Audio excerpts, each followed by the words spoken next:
Class 10th, let's continue the chapter number 10, water resources. And in today's class, we'll discuss about the definition of rainwater harvesting, its types and merits of rainwater harvesting. So let's start today's class. Children, as I already told you about the rainwater harvesting, that rainwater harvesting is a technique of recharging the groundwater by capturing and storing the rainwater and by constructing structures such as percolating pits and check dams, right?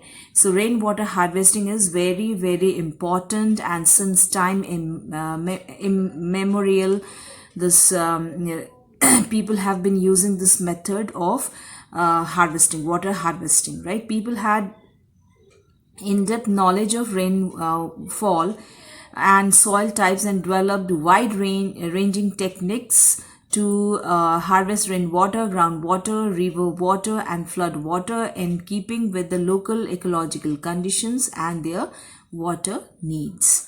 So different regions had developed different techniques to conserve water. Now, how to harvest rainwater?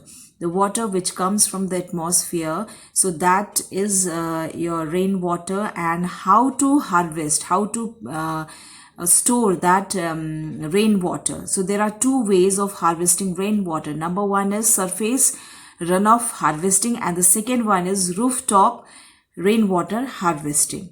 Now first is surface runoff harvesting. Surface runoff is water flow which occurs when the soil is infiltrated to full capacity and excess water from rain, snow melt or other sources flows over the land. The excess water can be harvested. So runoff means it's a excess water which excess water from rain which flows over the land, because soil, when there is rainfall, some of the water is absorbed by the soil, but some of the water that flows over the land. So that is your runoff water. So that runoff water can be harvested, and we call it surface runoff harvesting. Second is rooftop rainwater harvesting. So rooftop means it's a technique through which rainwater is captured from the roof catchments and stored in reservoirs, right? And harvested rainwater can be stored in subsurface groundwater reservoir by adopting artificial recharge techniques to meet the household needs through storage in tanks. So I'll show you this through the diagram.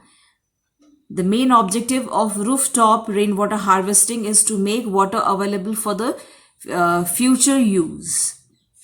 So the water which has been stored through this rooftop harvesting technique can be utilized in the future, right? And capturing and storing rainwater for use is particularly important in dry land, dry area, hilly regions, and urban and coastal areas. This is how the rooftop rainwater harvesting is done, but for this the rooftop needs to be flat, right? So needs to be flat, so this becomes your catchment area, because rain droplets are stored in this catchment area, and through this pipe, through this collected catchment water is drained into this percolating pit, and this is storage tank, right? This is storage tank. So this is how rainwater harvesting is done, and this method is known as rooftop rainwater harvesting. And this type of rainwater, stored water, can be utilized for water is available for future use, as well as this capturing and storing rainwater for use is particularly important in dry area, hilly regions, urban and coastal areas. Now, next topic is needs for rainwater, rooftop rainwater harvesting. Why we need to collect rainwater? To meet the ever increasing demand for water, because water demand for water is increasing day by day. So to meet that demand, we need to harvest rainwater. To reduce the runoff which chokes storm drains. So to reduce that runoff, as I already told you about the runoff, what is runoff? So to reduce that, which chokes storm drains. To avoid flooding of roads, to augment the groundwater storage and control decline of water levels. So obvious, when there is use of this rainwater, so people will not depend on the people will not use groundwater, so that will have a control over the decline of that groundwater, right? Groundwater storage. To reduce groundwater pollution also, so it reduce the pollution, groundwater pollution. To improve the quality of groundwater, that means this only, to reduce the groundwater pollution. To reduce the soil erosion also. So that is why we need for rooftop rainwater harvesting. Next, we have advantages of rainwater harvesting. Provides self-sufficiency to water supply. Reduces the cost for pumping of groundwater, because if there is if some reasons are not means if the area if you live in less rainfall area or dry area, so what you'll do to meet the demand of water, you will dig the ground and you'll pump out groundwater. So when you harvest this rainwater, then it reduces the cost for pumping of groundwater. Next, provides high quality water, soft and low in minerals. Improves the quality of groundwater through dilution when recharged to groundwater. Reduces soil erosion in urban areas. The rooftop harvesting, rainwater harvesting is less expensive, because this technique is not very costly, right? Because this catchment area, this roof we can make as a catchment area, and we only need to dig this storage tank, and this we need to attach with this pipe, right? So this is less expensive as compared to other techniques. Rainwater harvesting systems are simple, which can be adopted by individuals. That means this is very simple and less expensive. That is why everybody can adopt this technique, this method. Rooftop rainwater harvesting systems are easy to construct, operate, and maintain. In hilly terrains also, rainwater harvesting is preferred. In saline and coastal areas where the water contains salt, rainwater provides good quality water. When recharged to groundwater, it reduces salinity and also helps in maintaining balance between the fresh saline water interference, right?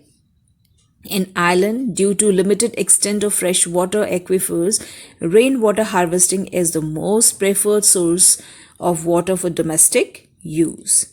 In desert area also, where rainfall is low, rainwater harvesting has been providing relief to people.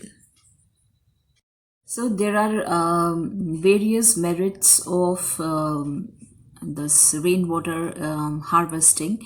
So when we talk about the advantages or the merits of rainwater harvesting, the uses of rainwater harvesting are like we can use that stored water in domestic purposes, right? Like watering animals and plants, washing utensils and other purposes, right? We can use that water in kitchen gardens also. Secondly, this technique helps and controlling the pollution, groundwater pollution. It reduces the groundwater pollution. It reduces the pressure on the groundwater, right? And reduces soil erosion. And not only that, it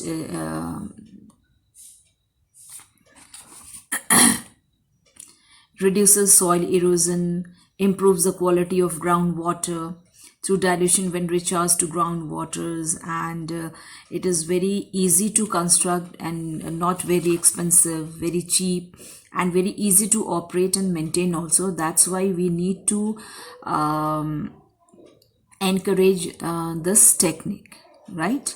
For the and this is especially for those area where rainwater is less available, where the source of water is very less, negligible, right?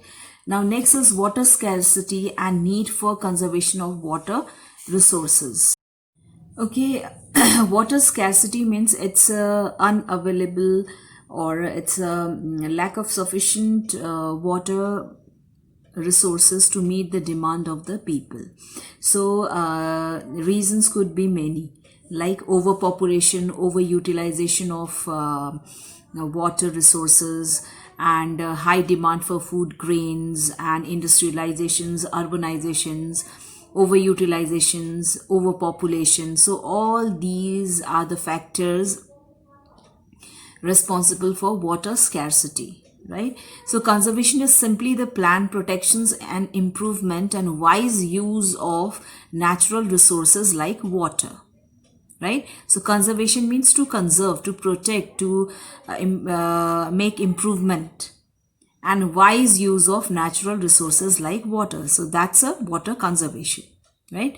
So water conservation means controlling, protecting, managing and planning for the wise use of our resources, water resources.